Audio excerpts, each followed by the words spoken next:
يمكرون ويمكر الله والله خير الماكرين. الآية دي قلتها في أول الفيديو علشان كلنا ندعي لإخواتنا في فلسطين، ربنا ينصرهم على المخطط الخبيث من الخنازير ومن المتصهينين العرب ومن المتخاذلين. قولوا أمين يا رب العالمين. وما تنسوش تصلوا على خير البشر أجمعين في تعليق لعلها تكون صدقة جارية لينا وليكم بإذن الله.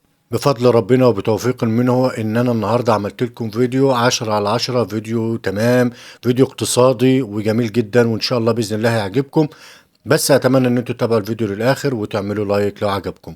طبعا القطعه اللي احنا عملناها دي من الفوم الابيض، دي قطع الطول بتاعها 20 سنتي، العرض بتاعها 7 سنتي. خدوا بالكم انا هنا بشتغل على قطعه من الفوم اللي هو الفوم الازرق ده، ولكن حضرتك هتنفذ على الحيطه. انا هنا بعمل بس قطعة من الفوم دي علشان دي استغلها بعد كده او استخدمها خلفية للتصوير بتاعتي عشان اصور عليها الافكار اللي انا بقدمها على القناة.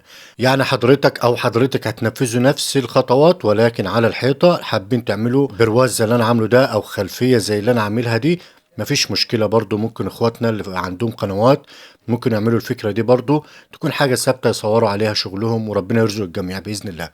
طبعا يا جماعة زي ما احنا شايفين ببدأ بعد كده اركب القطع دي بعد ما بفرد الارضية بالغيرة الابيض المخفف. طبعا الغيرة الابيض ده الغراء بتاع الاخشاب او الغراء بتاع النجارين، ده بيتخفف بالمية.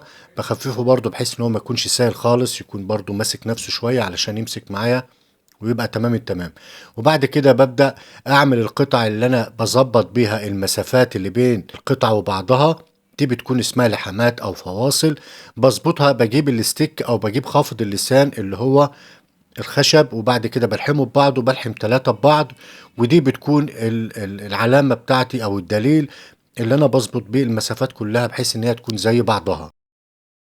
طبعا انا بشرح معاكم وبسرع الفيديو علشان وقت حضراتكم غالي عليا زي ما هو غالي عليكم، ولكن اي استفسار او اي حاجة انا موجود معاكم في التعليقات، ورقم الواتس بتاعي موجود في صندوق الوصف. هنا طبعا ببدأ ان انا ارص كله بنفس الطريقة.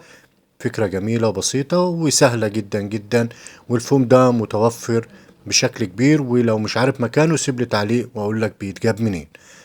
زي ما احنا شايفين طبعا لو اتبقى قطعة زي دي برضو بنبدأ نقطعها وبنلزقها بنفس الطريقة اللي احنا شغالين بيها.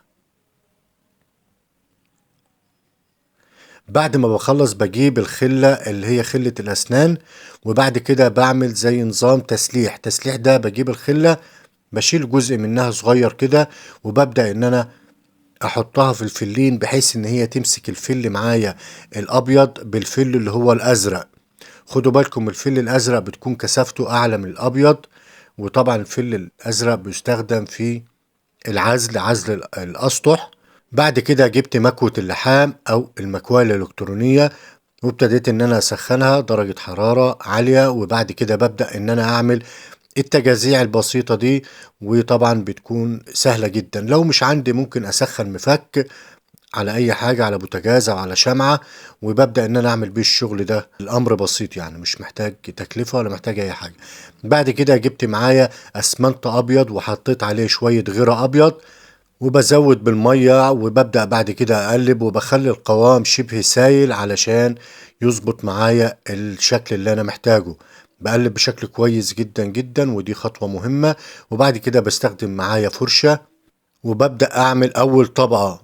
من المفترض ان انا بعمل 3 او 4 طبقات بنفس الطريقة دي، بسيبها تنشف ساعة ولا حاجة، وبعد كده بعمل الطبقة اللي بعدها. انا عايز اعمل سمك او عايز اعمل تخانة او عايز اعمل ارتفاع علشان احمي الفلين اللي تحت، وفي نفس الوقت يظبط لي التجزئة اللي انا محتاجها. وفي نفس الوقت برضه هعمل شغل على الاسمنت ده هنشوفوه دلوقتي. بعد كده بجيب معايا قرطاس وببدأ احط فيه مثلا جبس، او احط فيه برضو اسمنت ابيض، مفيش مشكلة المتاح عندي. وببدأ بعد كده املى اللحامات دي. ممكن املى اللحامات واسيبها، يعني اسيبها عميقة شوية مفرغة، وممكن اخليها هي بسوي الطوب نفسه. ده اختيار معاكم وده اختيار معاكم. انا خليتها كله بسوي الطوب لان انا عملت برضو اللحامات اللي هي العميقة دي قبل كده في كذا فكرة، فقلت اغير يعني. فطبعا كل واحد والشكل اللي هو عايزه هيطلعه في الاخر، ولكن مهم جدا ان انتوا تتابعوا الخطوات. وزي ما قلت لكم كل الخطوات دي هتتعمل ولكن على الحيطة بشكل مباشر.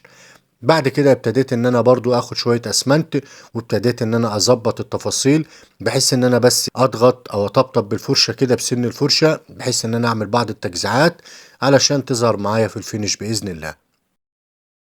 كان عندي شوية دهان بلاستيك وكان عليهم اللون اللي هو النبيتي ده، فابتديت ان انا استخدمهم كبطانة للشكل. يعني ايه بطانة؟